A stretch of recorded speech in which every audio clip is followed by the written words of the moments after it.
Leta 1918 je na Casino Gase 2 nekdo poznal fotorazglednico.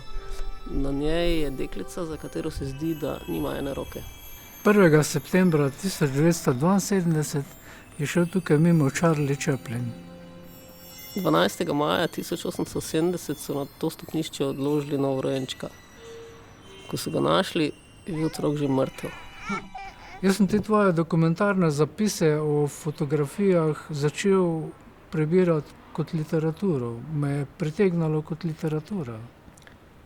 To je res, ampak ti si likom dal potem neko vsebino, oni so takrat šele zaživeli kot literarni liki. Ampak vse se je začelo s temi tvojimi fotografijami, ki si jih zbirala. Pa sem rekla, na da jih ne bom, Wikipediji. da jih ne bom nikoli kupovala. Zdaj jih imam pa polne škatle, ko jih dam na mizo, jih je neskončno.